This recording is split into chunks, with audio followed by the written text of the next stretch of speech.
I honestly thought that I would never bake a cake again. Hi, welcome to the first episode of Learning How to Cake, a series I didn't really think I would ever make. I know. What a weird and dramatic thing for a baker to say. But 7-ish years ago, I had a home-based bakery, or a micro bakery, as the kids call it nowadays. And I was pretty much forced to take every single order that came my way. It didn't matter if it was for some obscure Eastern European baked good that is only made during Easter time, or if it was somebody's birthday cake. Whatever was asked of me, I would figure out and bake. I was only, 18? I didn't really know what I was doing, but I had talent and severe undiagnosed anxiety, which basically meant that no matter what, I was going to figure it out, even if it meant not eating, not sleeping, and pulling out all of my eyelashes one by one, because somehow that's how my brain coped. That is, until finally something went wrong. The thing is that I had never actually baked cakes before I had my micro bakery, but what you can always count on as a baker are birthday cakes. And that's exactly what happened. No matter how much I rolled around at night, hoping that it wouldn't happen, somehow it was always somebody's birthday. And for whatever reason, as a society, we have decided that instead of pastries or bread, we celebrate birthdays with cake.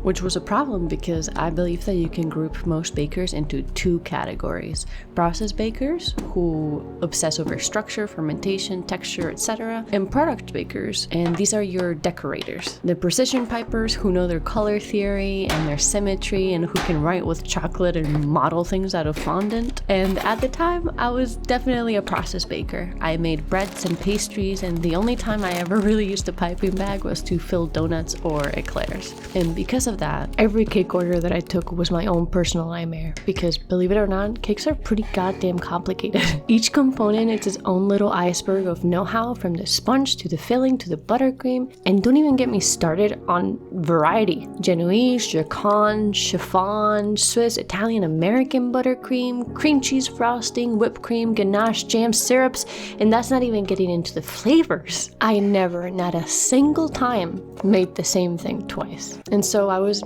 never comfortable. Not only that, but I never had the time, money, or will to make more than I was asked for, so I never got to taste what I was making. So every single time, my anxiety was through the roof, from the moment the order was placed to the days after it was delivered. All I could think about was, did I mess something up? Did they like it? It was truly my own personal version of hell. And all of this came to an end, not because it got better and I learned, or because I stopped torturing myself, but because something awful happened. Kind of like when I was in junior high, right after moving to the US, and I didn't speak any English, and this kid from my bus sat right next to me and said, "You're hot," and gave me a small jewelry box with a necklace in it, and I was so mortified and scared and embarrassed that I took the necklace, said thanks, and then proceeded to refuse to take the bus ever again and forced my mom to drive me to and from school for the rest of the year. Anyway, I don't remember a lot of the details because I have blocked most of this out, but it was probably most likely a beautiful morning, and I had just put the finishing touches on a small chocolate birthday cake. It was about an hour before the client was supposed to pick it up, so I went to put it in the fridge to set. And I don't know how it happened. 1 second, the cake was on the turntable, and the next, it had started to slide, and I tried to catch it, but it was too late. It hit the floor head first with the most uncomfortable,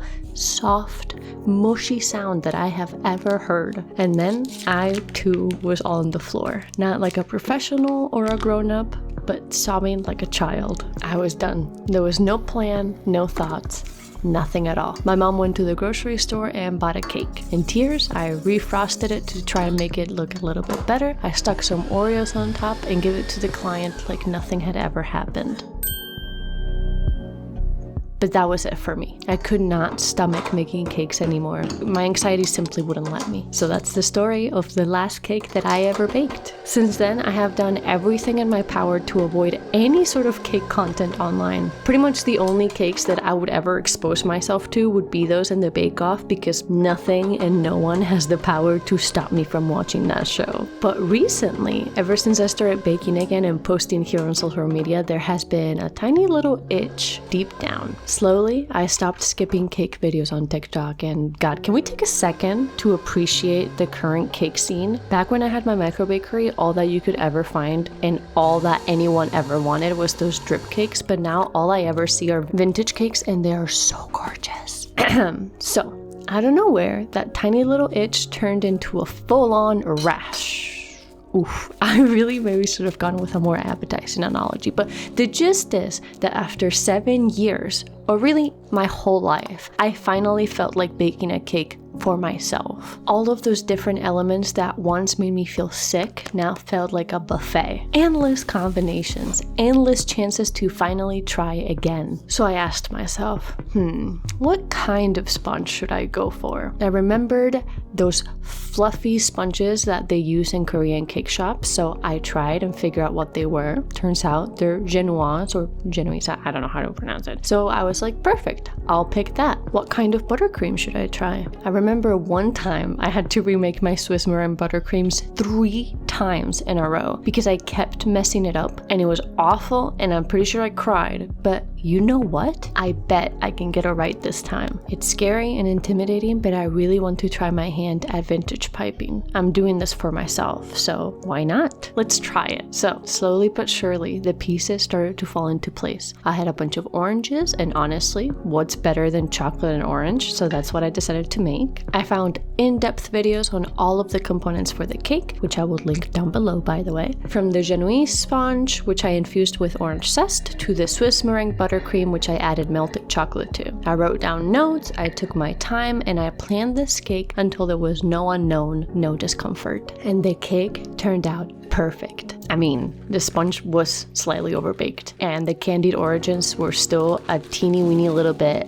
bitter, and my piping could definitely use a crash course or 2. And it also really didn't help that my piping selection was incredibly odd. I have one of those 25 tip sets from an unknown company that I probably bought off of AliExpress for a random project that I can't remember, but that is another thing that I have been working on. Not getting caught up in trying to make things perfect. It's okay not having the perfect tools for the job, and that is the beauty of baking for yourself and your family. It's okay if things are not perfect or if the process isn't smooth. I didn't even think about it at the time, but I didn't have any cake rounds, so I piped everything on the cake, which was sitting directly on the turntable. So I had to figure out how to fix that afterwards, and it turned out a-okay. Although I am definitely getting some cake rounds for my next cake because I was sweating when transferring this cake to the stand I wanted to serve it in. Ooh, and fun fact, this is the same turntable from which I dropped the infamous cake from. But you know what? I had so much fun making this cake. It was delicious, and seeing how much my family loved it when they tried it honestly made me feel like crying. I've never considered myself a brave person. I used to live my life with the sole purpose of avoiding discomfort and embarrassment, so I never thought that I would get here. Just the idea of baking a cake used to raise my heartbeat to painful levels. So to get to a point in my life where I can even attempt one again truly puts into perspective how far I've come. It's made me realize that I am in fact changing and getting better, and that I'm not stationary. I am moving. I am evolving. It's an invaluable thing to learn, in my opinion, that just because you can't fathom doing something now doesn't mean that you won't be able to do it in the future. So on that note, I invite you to come with me on this journey of learning how to cake, where I will be documenting all the cakes I make to master all kinds of recipes and techniques for pure enjoyment and personal development. If you like this video, don't be shy. Hit that subscribe button and enjoy my very exclusive subscriber club. I promise you, you won't regret it. And if you didn't like the video, I'm just gonna go ahead and say it. You're a heartless monster, and how dare you? But nonetheless, thank you so much for watching. It really does mean the world to me, and I will see you next time. Bye!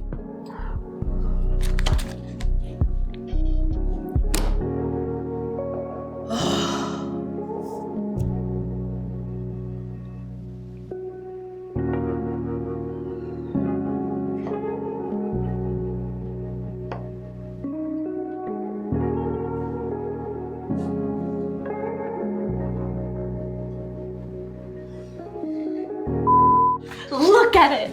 Oh my god, that's insane! Crazy piping skills. Thank you! Holy fuck. Are you proud of me? I'm so proud. Did you already... What? Take videos?